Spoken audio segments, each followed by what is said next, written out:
Welcome back to the Navy Sports Magazine. Time to shine the light on Navy women's lacrosse. What a great run the Mids are in the midst of right now. You can't play much better competition than Loyola on Saturday, of Virginia on Wednesday, and then, a trip to West Point for the women and a star opportunity on Saturday with Meg O'Donnell. And just in general, for you all as a program, what's it like to be able to compete for a star now and have that same opportunity to share with the rest of your athletic brethren here at the Naval Academy when you all have a chance to go to West Point on Saturday?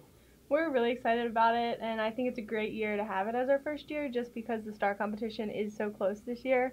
We're tied at 10-10 right now. There's only, I think, 4 matches left, so to finally be a part of that and have a chance to help our school over that line we're really excited about it. Now, see, that tells me something. I was going to say, how much do you all pay attention to the overall aspect of it, but you got the numbers right down, even to the amount of matches and events that are left.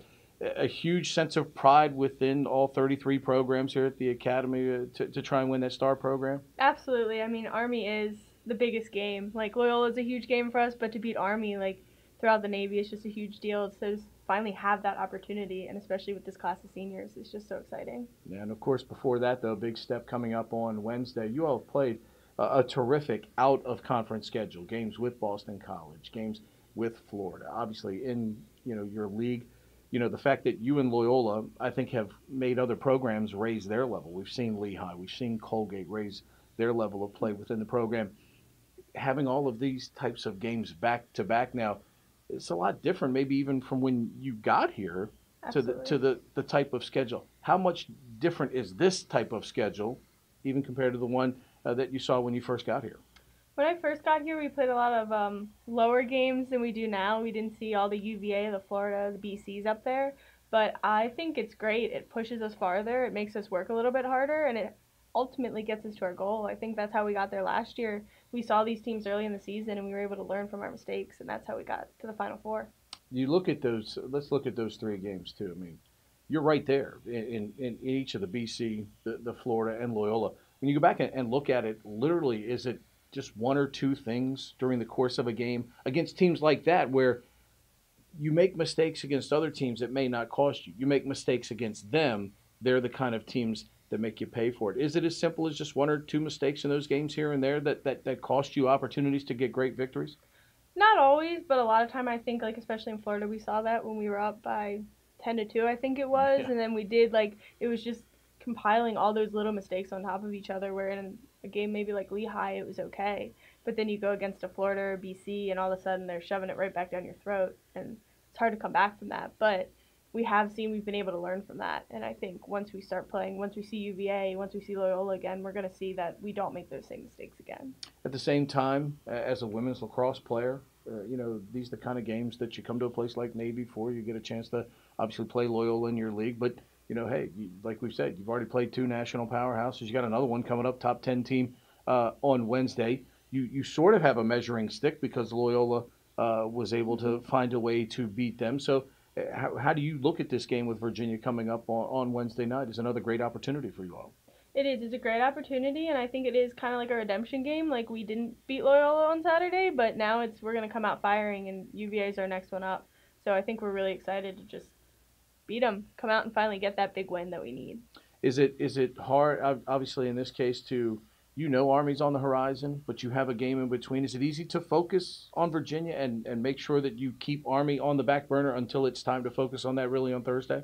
I think we've done a really good job at keeping that first game up mentality, and we need to focus on Virginia, and that is in the forefront of our mind with film, with practice, everything like that. But once UVA is done, we will go to Army, and I think we are starting to feel that energy and that excitement, which will help fuel tomorrow's fire. Local public school product. There are so many great private school programs in throughout this area that really dominated the women's lacrosse landscape for years. But to see so many public schools now playing the game on a high level and giving players like yourself and the Collins twins who went to River Hill a chance to play the game at the highest level, a sense of pride in being a public school product and carrying that flag, for kids at public school. Hey, we've got good players at that level too.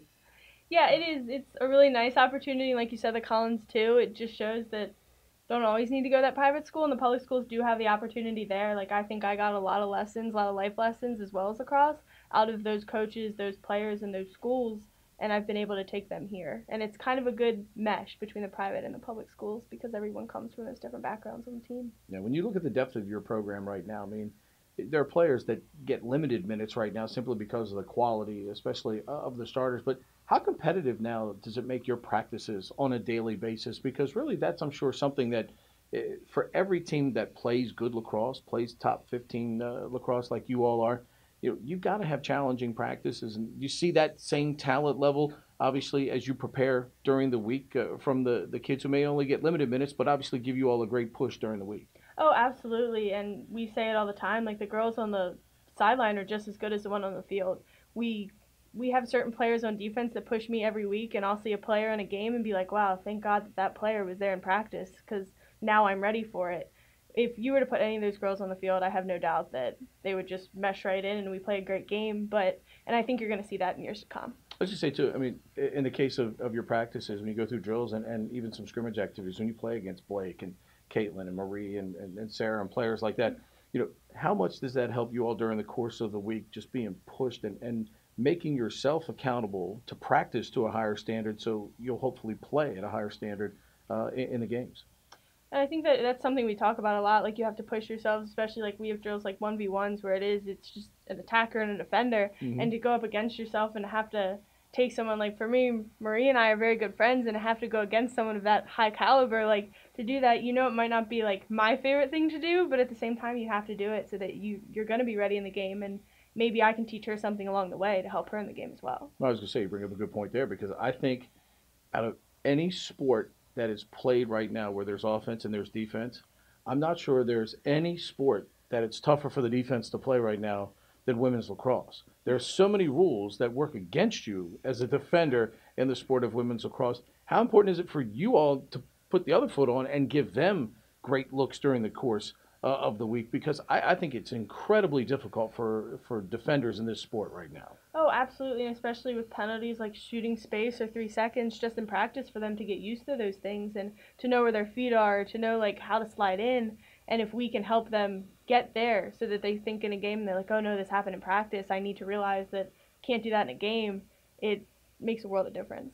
So this is something I as someone who's broadcasted this sport now, I'm pushing for a held whistle for the offense, because there are many times where you all are driving to the goal, you beat your defender, you get tapped a little bit on the side as you go by, and instead of having a 1v1 from 2 feet with the goalie, you have to go back to a free position shot, which in some cases gives the goalie at least a higher percentage chance to make a save. As an offensive player, would you like to see some sort of a held whistle when it's something like that, as opposed to shooting space? I know if somebody's standing there, you can't shoot it, what.